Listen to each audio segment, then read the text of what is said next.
I'll start with the presentation, and you should all now be able to see my screen. I'm gonna get my camera off and welcome everyone. I wanted to do this webinar for everyone on the road to COP28, which starts the 30th of November. It is important that we know as risk managers, what are we speaking about when we speak about the sustainable development risks, because there are also several ones. I want to, first than anything, start with anyone that may have climate anxiety. May be a bit difficult to read some of the statistics. Obviously, I keep it to a very positive note and trying to go ahead with the agenda in a very positive way. But if someone feels that the statistics may be a bit too much, this is the time. So when I started designing the webinar, I was thinking what type of company I'm talking to. And in our base, we always have a lot of people that may be in very big companies and also SMEs. So when I started speaking about the megatrends, I said, well, we're going to make the megatrends something that you can decide what affects you. So I'm going to give you a bit of all sides and try to think, how we think in the COP28, because these are big international negotiations with a lot of moving parts, with a lot of people and a lot of interest that may be juxtaposed one to each other. And it's always really important that we think that all these international meetings will be tomorrow's law. So what happens here may become law. Now, let's go to the basics. What is COP or COP? Conference of the Parties. So you have a convention. In this case, is the United Nations Framework Convention on Climate Change. When you sign that convention, you're a party to that convention, which means that we have a conference of the parties. It all started a long time ago, in 1992, between New York and Rio. There is a lot of work that goes into the big summits that we do at the end of the year. At that time, you have to think a lot of the science that was presented was still very broken. We didn't have the models, the data sets, the information that we were looking for. We knew that there were some problems with the environment. Some things were not working. We knew already from the 1970s that the environment was having several problems, that they were transnational, and the national governments did not have enough tools in the toolbox to sort these problems. So we understood already from the Montreal Protocol, which was signed in 1986-87, that there was greenhouse concentrations at a level that were created by economic activities, and it was interfering with the climate systems. Up to this point, the Framework Convention on Climate Change, FCCC, is ratified by 198 countries, but that has changed over the time. As you know, Trump pulled off, Bush pulled off, United States a couple of times. There are some countries that sign it, but they don't do much. So it can be quite an uneven landscape when you think about all these international conventions. And it's not a simple landscape, by no means, my gosh. So the convention, the first thing that they did was to recognize there was a problem. Climate change, it exists. We still have deniers 30 years on, but it actually wrote it in paper. And the people that signed, and the countries that signed that convention actually recognize there is a problem. They also set a panel to find scientific evidence, the IPCC, the International Panel on Climate Change. This is a group of scientists from 200 places in the world. They sit constantly, they work with universities, research centers, etc., to try to better the science behind climate change and the different environmental and social impacts that climate change may have. There was also a big discussion at the time about why countries that they were developing did not have the same chance as developed countries to develop. In that sense, they said, well, guys, you have developed with all these dirty fuels, and now we have to invest in technologies that they are completely new, they're completely unproven, or they are not as effective as they should be. Once again, we're speaking about 1992. Think, let's not be anachronic. 30 years ago, the solar cells were not that good.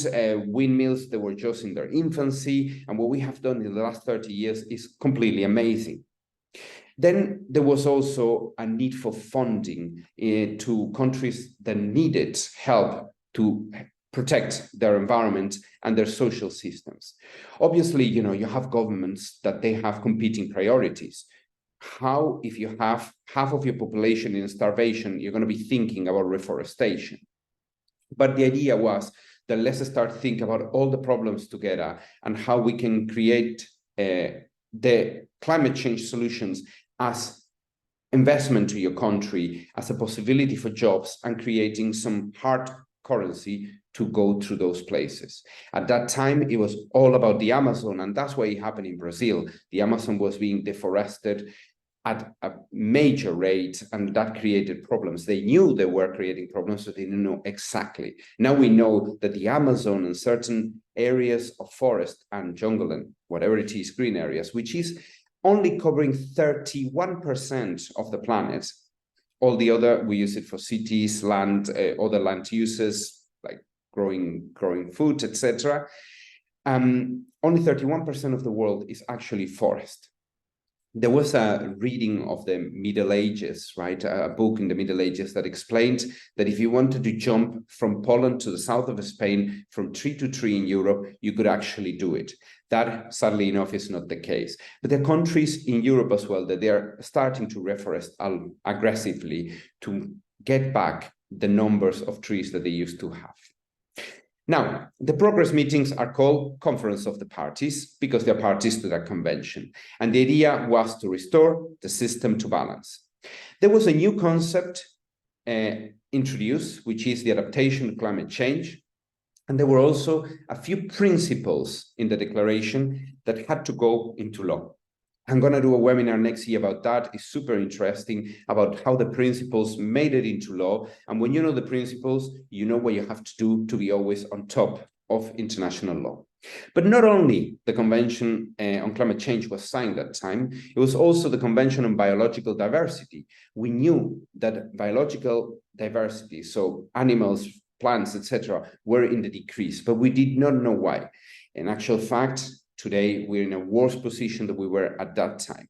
And the certification, exactly the same. We're trying to combat the certification, but the projects do not have the scale to stop it. And with climate change and temperatures rising so badly, some areas are going to become uninhabitable in the future. If you think that those 54 conventions that we have up to this day on environment are too much, think about the other 560 conventions that the Secretary General of the United States, of the United Nations, apologies. The Secretary General of the United Nations is actually a depository of, and he actually have to keep on top of those treaties. Those treaties may have conventions, parties, regulatory bodies, scientific support bodies, research, monitoring centers, etc., etc., etc. From those 560, 54 are related to the environment. So the route to COP28. We have to understand a bit the history of how we are here today, because it is so interesting for us how these transnational problems became a global agenda over the years. It took actually 40 years. For example, in 1972, it was crazy to think that the bipolar world will sit on the same table to speak about the problems they were having with acid rain. But here you have them. The UN Convention on Human Environment that happened in Stockholm actually sat all the countries of the world at that time to speak about what is happening with the environment. In 1987, there was the UN World Commission on Environment and Development. You may have heard it as the Brundtland Report, which is the people. So Joe Brundtland was a Prime Minister of Norway that she led this commission, and they coined the definition of sustainable development.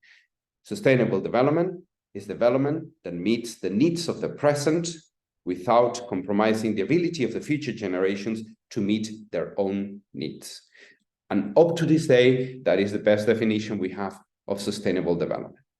Parallelly, there was the Montreal Protocol, which was dealing with the ozone layer hole. There was a hole in the ozone layer. The UV rays, ultraviolet rays passing through were major, and we realized that there were some of the gases that we were using for refrigeration, sprays, beauty products, etc.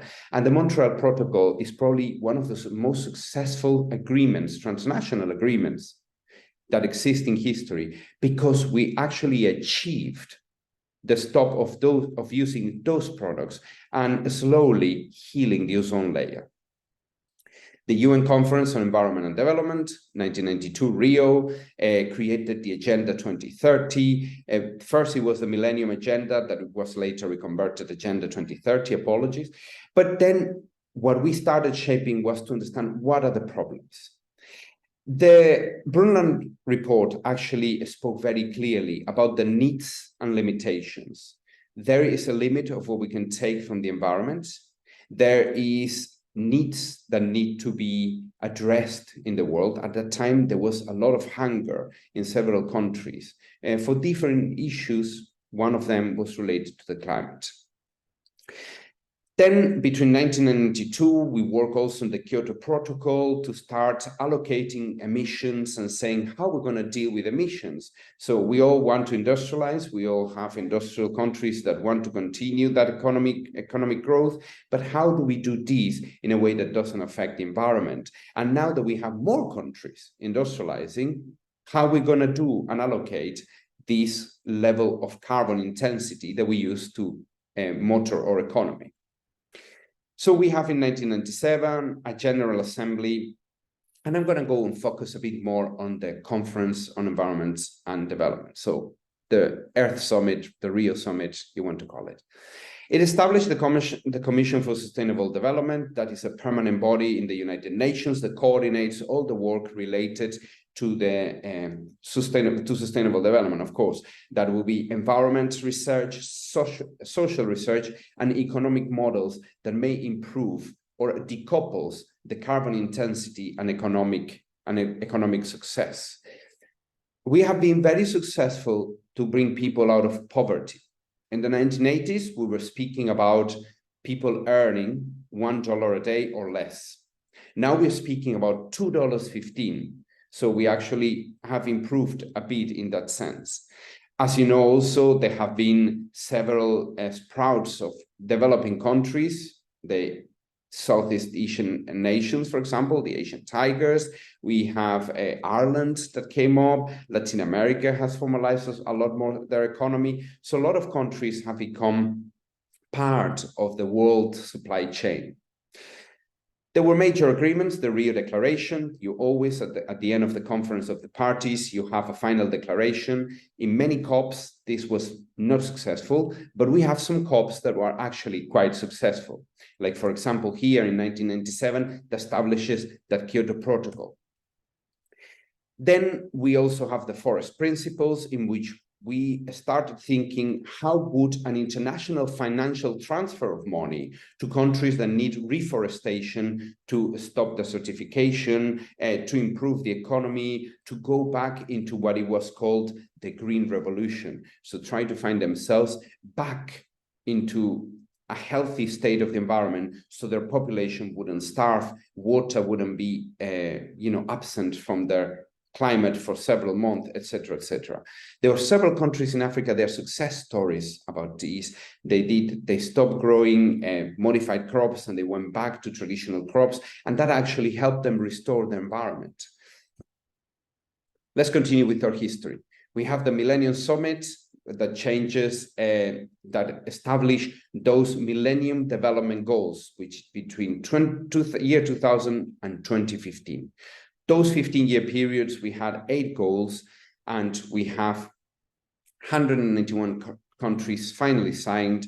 There were 22 organizations, international organizations, that signed, and these Millennium Development Goals spoke pretty much about getting people out of poverty, getting people out of environmental degradation and reestablishing the economies into a way that functions for everyone, fighting corruption, etc., etc.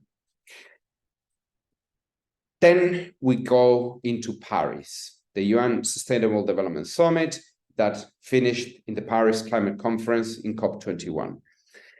Many people remember Paris because they were all over the news. What was the difference with Paris? That the agreement that was signed was binding. For first time, or not for first time, because Montreal Protocol was binding and there were several. Actually, when people signed this convention, they actually were binding their countries to actually do it. Very importantly, by Paris, we already knew that our climate was suffering at a very big rate, and we will not be able to stay to that 1.5 degrees on the 1990 baseline that we wanted to be. We already know that 1.5 degrees is a shock to the system, but we actually did not want to go further. Already in Paris, we knew we were going over 2 degrees, or at least at 2 degrees by the end of the century. And this is very important. There are some things that they are in uncharted territory, and we may not know how the systems react when we don't have that information. So at the moment, we know that 2023 is the hottest year on record average, and that creates impacts to the environment, to the crops, to the availability of foods, therefore social impacts, economic impacts, and so on. The Agenda 2030 took the Millennium Development Goals and they said, okay, there is much more that we have to do and much faster. We're going to go into detail with that. So we have the major report in 2018, the International Panel of Climate Change published a report, and they said, guys, we are on the no means arriving to contain climate change at 1.5 degrees. We're already reaching nearly 2 degrees. And if this continues in this trend, we actually may go even up to 3 to 4 degrees. That's uncharted territory. We do not know what will happen if that happens. And then there is a climate action summit that happened in New York, trying to put this information into everyone's agenda. As you know, when you think about all these years that I'm passing through, we have parallel years where we had economic crisis, where people did not have jobs, where people had to be migrating to find a job, etc., etc. So you have to think that all these things are happening on the ground as well. And politicians are dealing with that, and at the same time, governments have to deliver all these objectives. I'm not justifying anyone by any means, but I'm just trying to say that there are a lot of moving parts. The conference in Glasgow also was very important. The caliber of speakers, the caliber of the message was absolutely amazing. There was a Glasgow Declaration where we bring once again a couple of terms that were going around, but they formalized into a declaration. First, we are calling for a climate emergency. There is action that needs to happen right now. There is the idea of a net zero economy by 2045. Some countries are actually going ahead of that. Some others are trying to stick to 2045 because it's very difficult. Quit fossil fuels, and that was already told to us by the IPCC. With tears in their eyes, the scientists were saying we cannot take any more fossil fuels if we actually want to continue living in this planet in certain areas by 2100. So, quit fossil fuels. Once again, this is related to the progress of technology, research, development. Finance developing economies to actually be able to sort their environmental problems. We need to fund adaptation better. And where this is coming from is in COP15 in Copenhagen, 2009. All the countries in the world, especially, well, you know, developed countries, they said that they will put a pot of the Green Finance Fund that will have $100 billion to actually fund adaptation and mitigation projects. That has not happened. In actual fact, we are somewhere between 20 billion.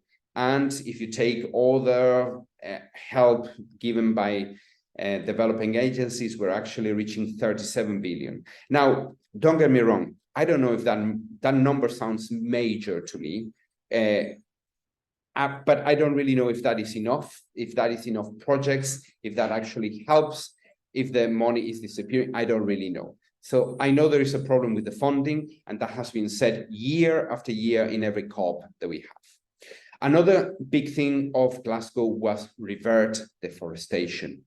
Reverted.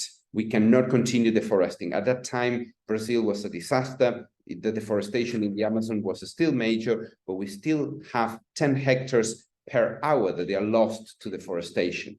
And we need to revert that trend. And methane emissions. Methane is a very powerful greenhouse gas. It stays 4 times on the atmosphere that the CO2.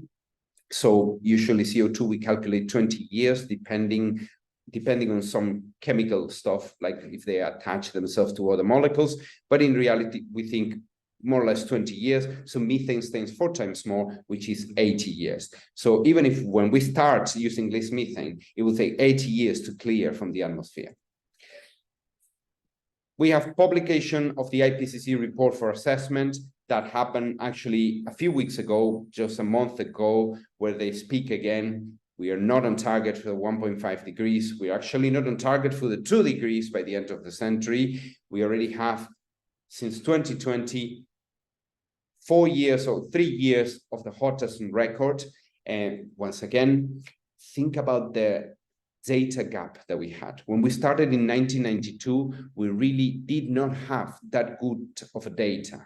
In actual fact, in 2015, when we do the Paris Climate Conference and we launch the Sustainable Development Goals to replace the Millennium Development Goals, we did not have all the data. And still today, certain indicators are not fully internationally validated. And at the end of November, we have COP28. What will happen? Will it be successful? Will it not be? Question mark.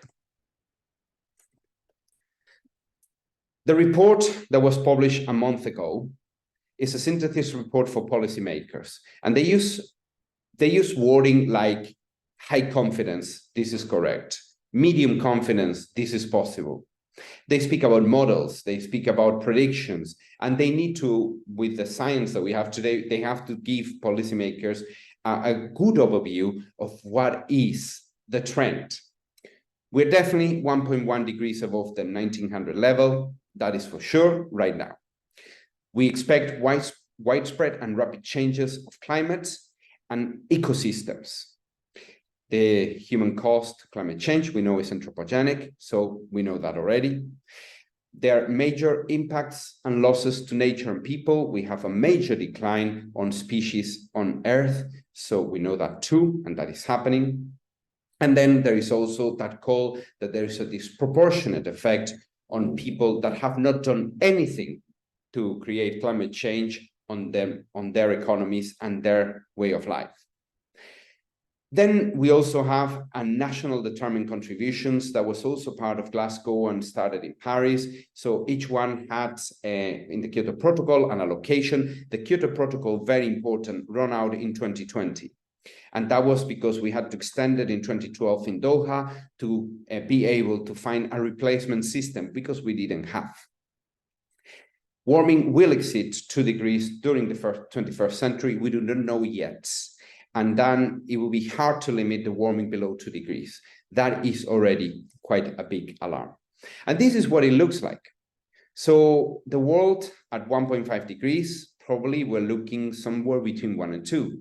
But when we say an average increase of the world temperature, of the global temperature, at 2 degrees, we are looking somewhere between 2 and 4 in certain areas. So 2, 3.5, there are big differences here. And the impact, if you see, if we were going at the 4 degrees, is that certain areas of the world will not be able to be habited by people. In actual fact, I was looking here in Argentina, where I am now. I didn't know if I told you, but I'm in Buenos Aires, 7 in the morning here. There was last summer some temperatures reaching the 58 degrees in certain parts of the dry north of Argentina. So people live through that with air conditioning, and they go to work at 6 in the morning and come back at home at 10 and then go back at 5 p.m. Certain things that have changed completely the way they live. So let's go to COP28 themes. So for me, there is an exciting prospect, because between all the things that we're doing wrong, there are a lot of things that we're doing right. And once again, do think that we have about 198 countries, so 201 countries in the world, and to get everyone on the same page is major. To be able to get 198 of them to sign the Framework Convention on Climate Change is already amazing. And there is a lot of transfer of knowledge happening. Is it enough? Definitely not, but we are doing a lot. There is also, I want to think, obviously, that it's not only the environment. We have to think about the needs of people and what is the requirements of people to live. They need a roof over their heads, they need food, they need access to education, access to health, etc., etc. So yeah, clean toilets and clean water, whatever it is, there are so many fronts that we are fighting. And all of these are encapsulated in the Sustainable Development Goals.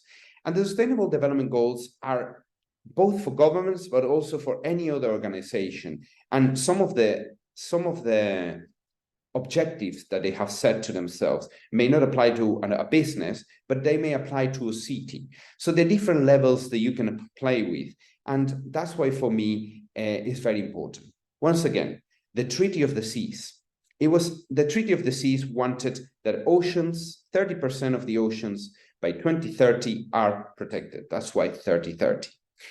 It took 21 years to reach agreement. And here you have Rena Lee from Singapore. She was the person that closed the Convention of the High Seas. And actually, they all started crying because it took 20 years of talk. If you think about, that's a complete lifetime. The idea of the Treaty of the Seas is an international treaty where certain zones will be marine protect areas, where certain animals, fisheries, plants, etc., will be able to live, reproduce without the persistent fishing or being a part of a route for supply chains. And that is important because we have a lot of death related to that. So COP28, starting 30th of November. They are actually speaking about 4 themes that they want to speak. This is more or less how the agenda for those days look like. They want to prioritize access to energy, fix climate finance, focus on nature, people, lives and livelihoods. And then they speak about full inclusivity. Now, I want you to think about something. Every country that leads these talks bring a lot of their culture into it. In this case, it's happening in the United Arab Emirates. And that means that we have to think about their proposals will be related always to public-private partnerships to try to find ways in which people with their own entrepreneurship will find ways to tackle the problems that are they're affecting climate and having an impact on the economy and society.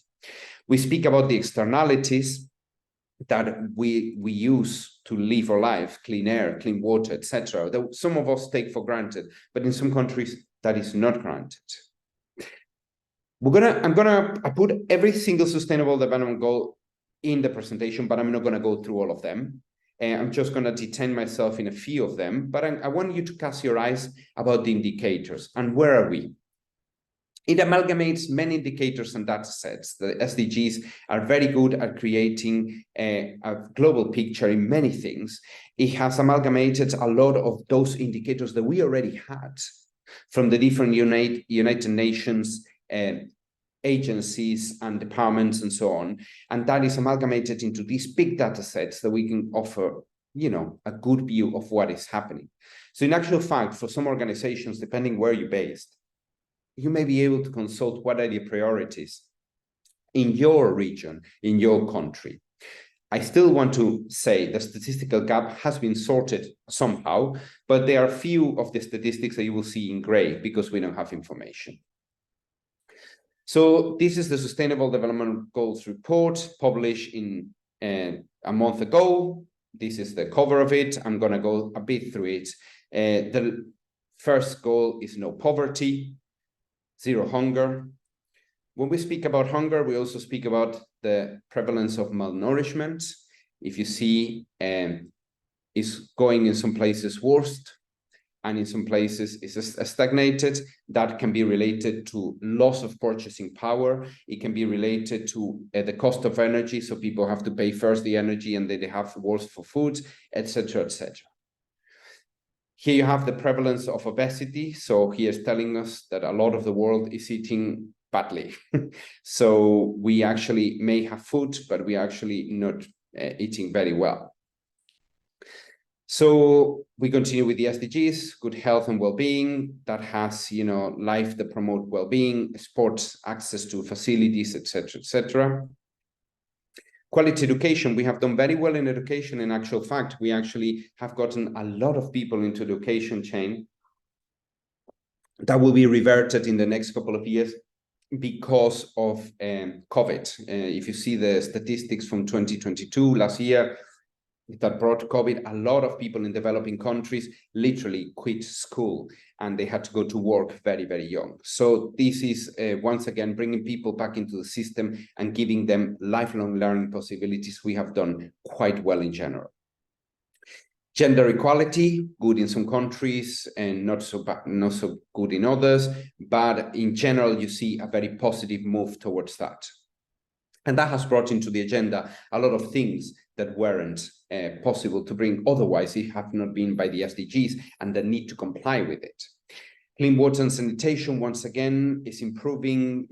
People have been moved out from poverty. Sanitation has improved. Several new technologies have come into stream in the last few years.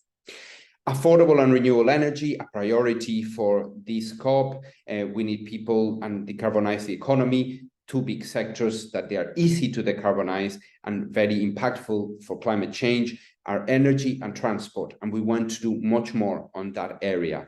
That is something that is seen as the big hope of 2030. If we can improve the rate of carbon intensity in our energy grids and the transport being more efficient with the different fuels and combination of fuels, we actually may be on a good track to stop climate change. Decent work and economic growth also is a big part of the agenda. If you have people, especially youth unemployment, to the levels that we have.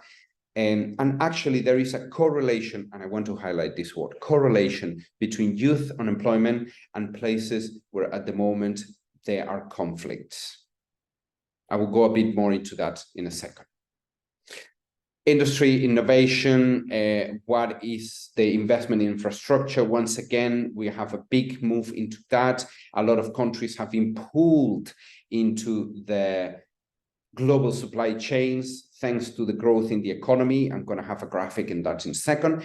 And that has helped to invest in the improvement of certain infrastructures and the possibility for industrialization of certain countries. Reduce inequalities. Here I'm going to step a bit. So the reduction in inequalities, as you can see, there are several countries, and some of them may call your attention because they are in what you will call the OECD countries. And this may mean, the polarization, that more money is in a few hands, and also what is the inequality levels between the richest 10% and the lower percentage. And that is taken. So here we have the indicator of the economy. The world GDP have actually increased massively and is on the upwards trend, and we are producing more, and our consumption-based system is doing a lot to bring a lot of countries into that global supply chain. So it's distributing better the money, creating more value, so there's more money in the market in general. But once again, the distribution is an important factor here. If it stays in a few hands, actually it doesn't work. So what is the deviation between the mean GDP ratio and what is people earning? So here you have certain countries that they are actually decreasing in the Gini coefficient, as it's called. But we also have the Palmer ratio, which is the comparison of what is the highest 10% earning versus the lowest 40%. And there is a lot of inequality in the world, a lot of it. And this is something that we can change through redistribution of wealth in different ways. Obviously, for businesses, for organizations, it means a change on the tax system. And obviously, the fight that we have against tax havens. People cannot register a company in a place and not pay taxes in the rest of the world. Those tax havens have to disappear for individuals and organizations. We all need to pay our due taxes like we all do. Safe and resilient communities. Not going to stop here. Responsible consumption and production. So how are we recycling rates, etc. This has a lot of indicators within. Climate action, what are we doing for improving our climate? And I want to stop here for the carbon markets. Look at this, no greens. So there are carbon markets in the world. In actual fact, there are a couple of new ones since.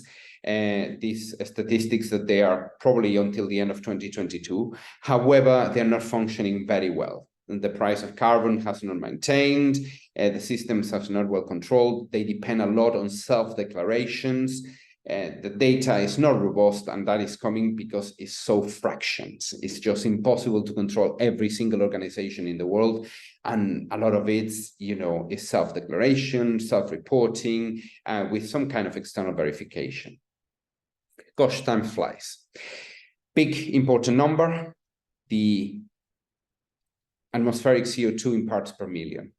The safe level, we consider it to be 350. It will be a natural fluctuation. In spring, when we have more new green shoots, this usually goes lower. And then in autumn, when there's decay, a natural part of the system, it will actually go up. But the average is 350. That's what we're looking for. At the moment, and this is from the 24th of October, so 2 days ago, is 420. We are above the safe level. We need to go into big plans of reforestation, stopping desertification, and the fossil fuels have to stay on the ground. However, in an economic terms, there is a very big impetus in fossil fuels, and with COVID and trying to keep the economy moving, a lot of governments have gone out and give subsidies to fossil fuels, which is a real pity, because we're not paying the real price of energy to keep the economy moving, which is very important, because otherwise we're all left, a lot of us will be left without a job. But then as well, we need to think, what are the impacts of that?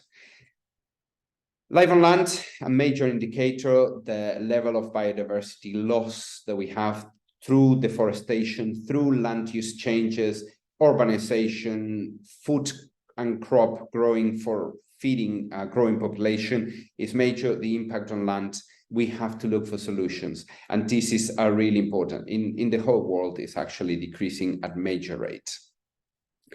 Peace, security, and strong institutions, that is also quite a difficult situation. As you can see, very few greens. Iceland is one of the few greens that we have there. But other than that, we have certain issues with institutions. What we thought it was a strong and a guaranteed institution is not happening, and peace and security is also. A partnership for the goals. This is a really important one.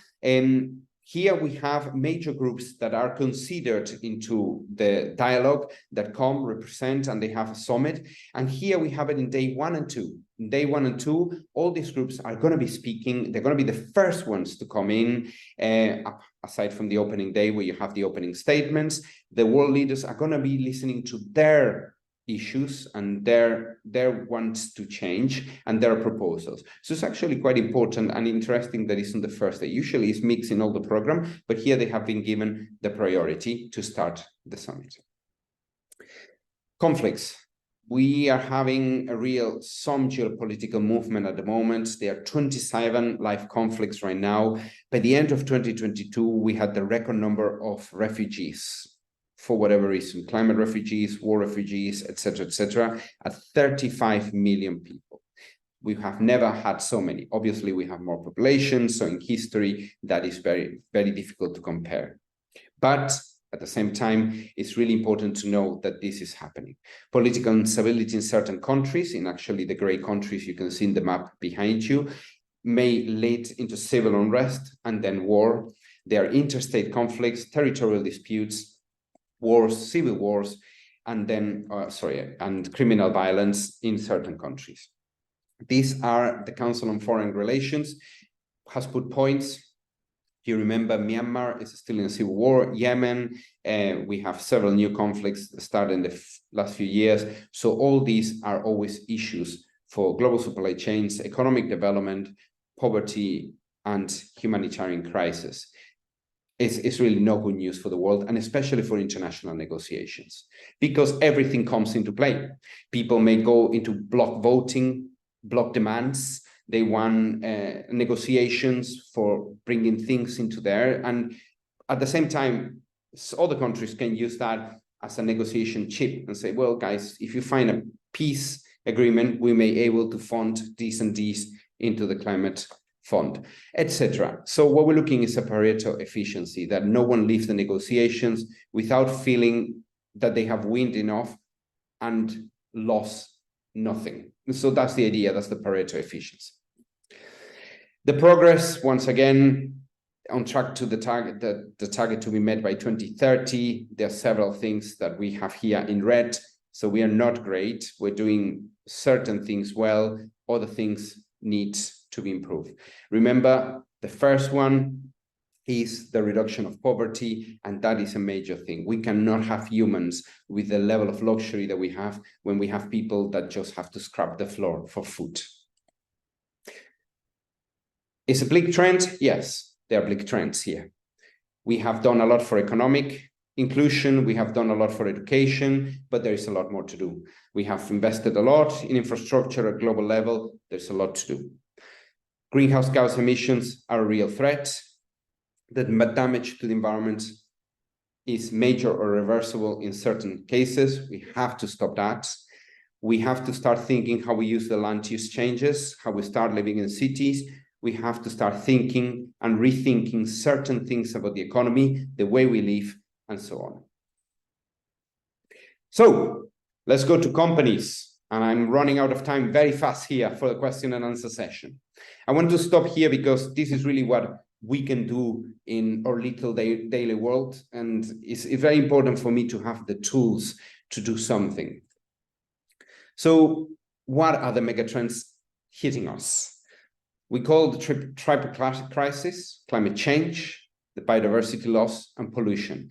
And just, I want to put you an example. For climate change, when we work with buildings and construction, we're actually modeling what are the levels of sunlight that they're going to receive to choose the materials of the exterior. What are the type of windows that we need so the heat and the cooling are not demanding too much energy within the system. Biodiversity loss is an issue because we don't know what are the other impacts and the butterfly effects. You know, if you kill a butterfly here, what happens there? We don't know. And we still are learning a lot about it. Pollution, especially of water sources, that is a big issue. Geopolitical turbulence affects both economic and social trends. Obviously, if you have a big influx of refugees, that's an issue because you don't have where to house them, you don't have jobs for everyone, there will be criminality, etc. related to it, there will be hunger, there will be other problems.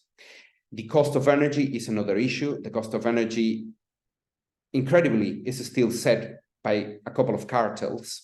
And I'm sorry to have this report to everyone, and I have to say it with all the words. A couple of cartels are deciding how much we pay for energy, and then that's pushing everyone to pay for subsidies, which is an amazing thing. And we are actually harming our environment through doing that. And then there's a debt crisis. A lot of countries had to take debt, sovereign debt during the COVID pandemic to pay for those health arrangements, and that translates into more, into more taxes. And that can create a purchasing power issue in the next few years. There is also consumer and voter distrust and disengagement. These are several reports going around related to that. And that actually may hit into companies when we speak about greenwashing or companies that claim things that they haven't actually done. You have to think, what is the best strategy for your organization? A lot of organizations say, well, you know what, I pay insurance for that. But a lot of things are uninsured. And what is the best strategy for you? Is it mitigation, limiting the impacts of social upheaval, socioeconomic changes, and climate change? Is it adaptation, which means adjusting to the changes that come? Think about something. 80% of the world live in coastal cities. If climate change is happening as is happening, the melting of the ice caps will bring ocean levels up, and a lot of those cities may be flooded in certain parts. And certain countries like Holland are fighting against that, elevating, doing barriers, etc. But what is your strategy for your company? You have to think about that. The statistical gap that I was speaking on the SDGs translates sometimes to national statistics. A lot of countries are actually moving to require companies to submit much better data, and not all companies can respond, especially smaller companies and companies that have activities that maybe are not related to certain things may find it difficult to have those ESG or reporting frameworks ready when a more robust system is asked for it. Some ideas to manage risk. And this is a mentality and behavior thing. Be part of the Agenda 2030. Even if it doesn't touch you too much, it will touch you soon enough. You have a lot of institutes to your disposal, the IIRSM. I'm going to show you a couple of things from us, but there are a lot of things that we can use from the institutes. Being part of the institute as a corporate member, having membership of your people actually may help access certain information that will help the silos that we sometimes tend to work in to improve and understand the risks better. Use existing frameworks. There's a lot to manage risk, but you have to use it, and you have to use it well, and you have to invest on it. Strengthen your statistics. I'm telling you this now because you will be required, it doesn't matter your size, to improve the statistical collection and submission to the government. Gradually, then suddenly. Things happen gradually until they happen suddenly. So you have to be ready.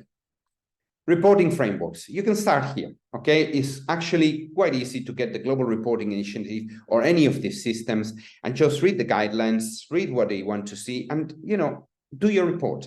Certain things may not apply, not applicable, done.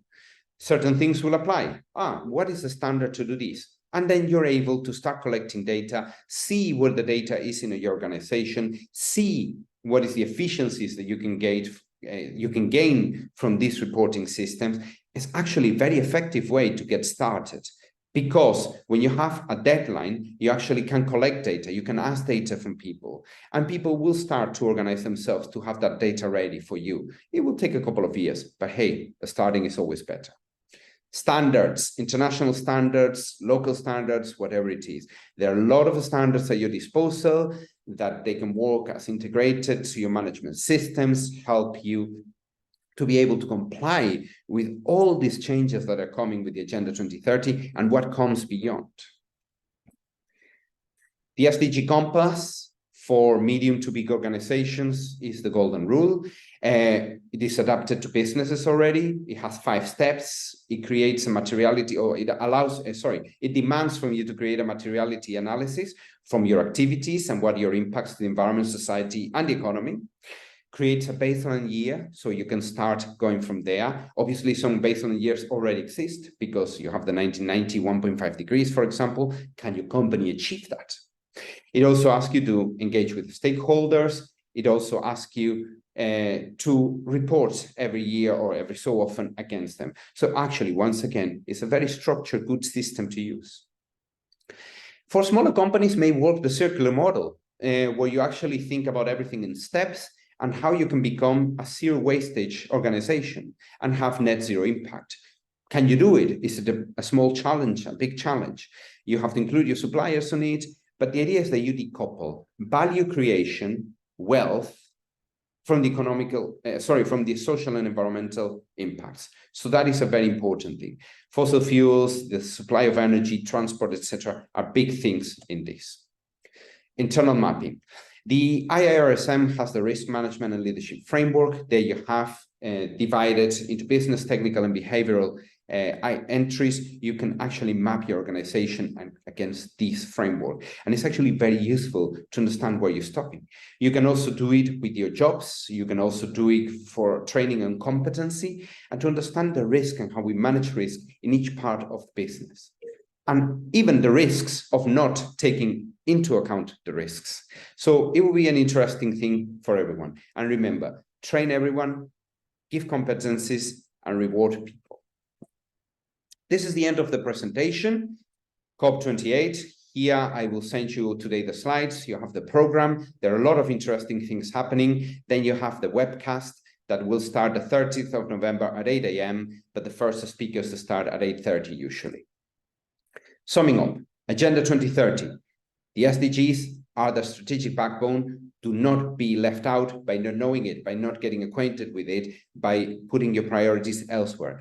Agenda 2030 and SDGs will touch every business in some way or another, and you have to be ready for it. Do remember, all international law comes from Conference of the Parties. So whatever we speak in these sessions, it will actually become international law that may leak back to your countries and to your company. Everyone must be ready.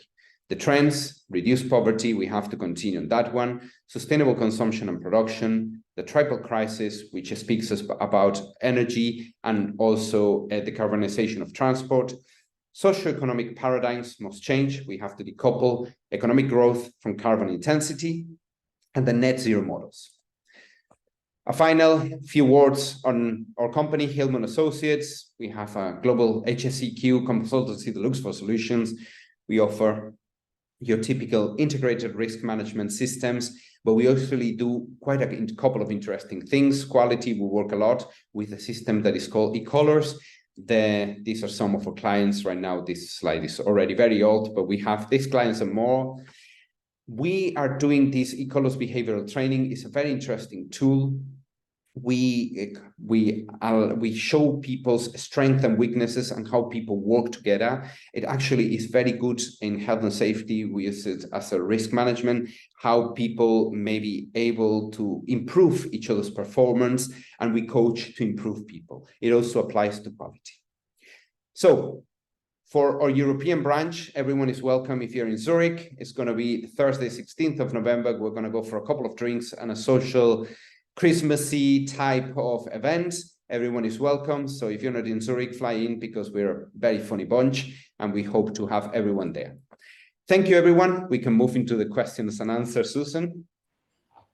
Thank you so much, Nico. That was a very informative presentation. So I'm going to move to the Q&A. If you have any questions, everyone, if you can just write in the Q&A section and the chat section, that would be great. We're getting really good feedback on this. Excellent presentation, Nico. So I've got a question here. So in terms of a small company with just 10 employees, what can we do? As it seems a lot. Yes, it will be very onerous for certain companies. Well, listen, speaking as a consultant, get a consultant involved. Get someone that can help you. Get someone that has the expertise. And I do know that certain companies have found cowboys out there. But I promise to you, there are a lot of good consultants out there that we want the best for your company and to work together to improve you, to improve the company, to help you reach those frameworks. And actually having that external view will help you as well to find what are the biggest risks to you. Do remember that us consultants, we work with a lot of companies of different sizes, so we get to see a lot. And very clearly, when I see a company in an industry and certain activities, I already know what they have to do to be able to be on top of this agenda. So get a consultant will be the first one, but if you want to do it yourself, once again, try to do one of the systems. One of the ones that comes to mind is BS 8900. That is a standard, that is a staggered in 5 steps environmental management system. You have EMAS from the European Union, also free from any country in the world, and you have external verification available.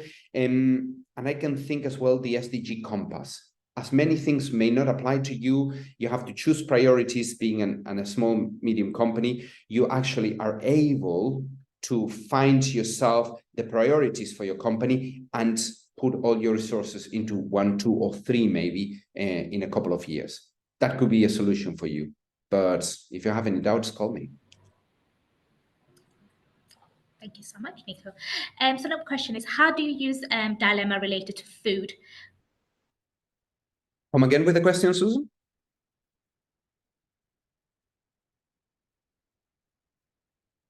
Susan, there was a question about food.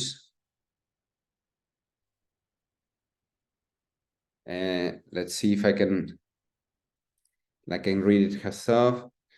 I found the topic very new. I want to explore the role of waste management, especially in chemical. Susan, I have lost you. I just got disconnected. Yes. I'm here. What was the question about food? Yeah, sorry, I'm just getting that up. Oh, I think it just appeared.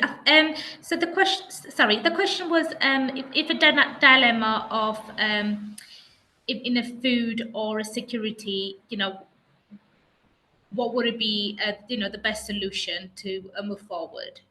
Oh, for food security. Okay, there are a lot of studies going around about that. Okay, the first one that is really important to know is that they say that statistically, if people were to go vegan 2 days a week, okay, 2 full days a week, a lot of that will help. So the diets that they are high on meat consumption, especially beef, may actually be counterproductive for the environment. Dairy as well is very intensive in carbon, in food demand. So a lot of the food that we grow is later used as feed that goes to have an indirect consumption by the humans and the growing population, the growing number of people in the middle classes that demand meat, and so on.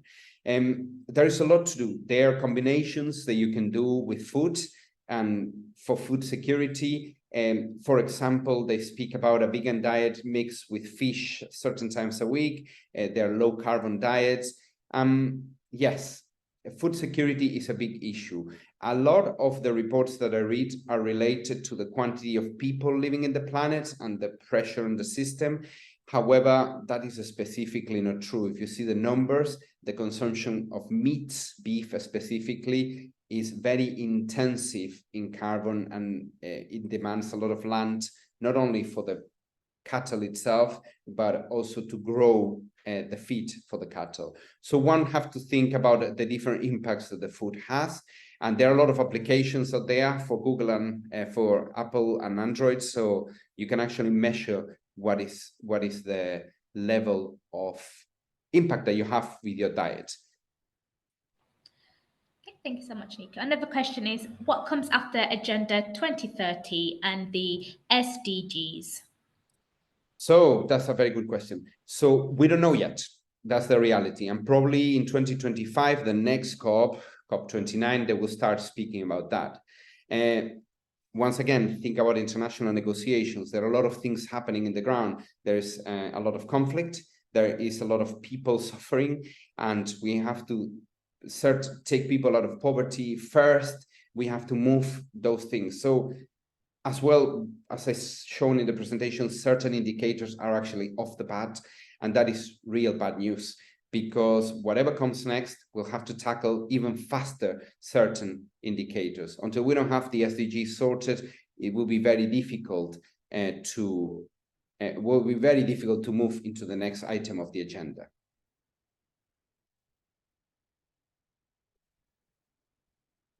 Susan, you're in mute if you're speaking. Sorry, thank you, Nico. Another question is, what happens if globally we cannot achieve the SDGs? Well, that's a big conundrum. Some of them we will achieve, some of them we will not achieve. It will not be even in all countries. What is the urgency? What is the priority? And then you go to the theory is called the Maslow hierarchy of needs. So people have to have a roof over their heads. They have to have access to food, to clean water. Then they can start thinking about a decent job. They can start thinking about education. They can start thinking about self-promotion or self-improvement. So all the things that are very uneven around the world. There's some countries that have too much, some countries that have too little. And we have to see, you know, if we don't achieve them, probably that will be the order of things. What is the priority for the countries? And the political system actually sometimes cannot respond to long-term needs with short-term periods. So we may think about paradigm shifts and changes about how we do politics, how we do certain things in our world right now.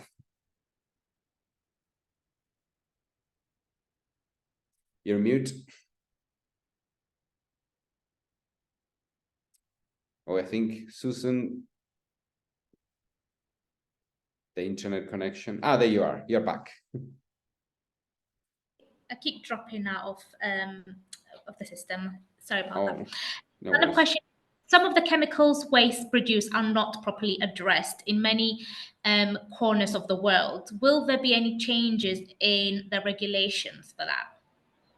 Oh my gosh, there is a lot on that already done. Since 1979, we have several transboundary movements of hazardous waste, chemicals, etc., prohibitions.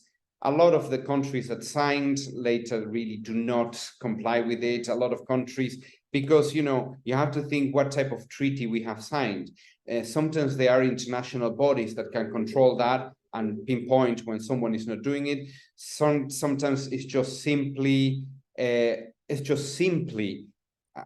signature that they say, okay, we will comply with that by year 2015, and then maybe it doesn't happen because it gets deviated, because in some cases and some countries, I'm not naming anyone, they pull out of the protocol or agreements, and then you find yourself with, well, all this fight that we have been having. So chemicals, chemical waste is a big issue. Yes, certainly with the export of waste and countries receiving it, sometimes illegally, sometimes legally. Corruption has a big role to play on that. From both sides. So someone allows that waste to get out of the country, someone allows that waste to enter another country. It is a real issue. We have also worked a lot on the replacement of hazardous chemicals into some much better or water-based chemicals. So that is also changing the chemical composition. When there is a better formula, that is also changing, that may have a lower impact. There is a lot to do, guys. I'm not going to lie to anyone, but you know, we're trying slowly to improve and to remember to engage with it, never throw the towel. We have one trip in this planet, and we have to do the most with it. Absolutely, Nico. I won't take too much of your time. Just one more question.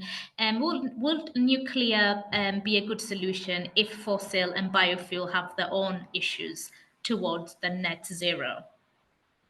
Yes, but nuclear is a very divisive issue. Since Fukushima and the couple of other, the 3 islands in the US, we have had a big pull outside nuclear power. In actual fact, that is the answer staring in front of our eyes.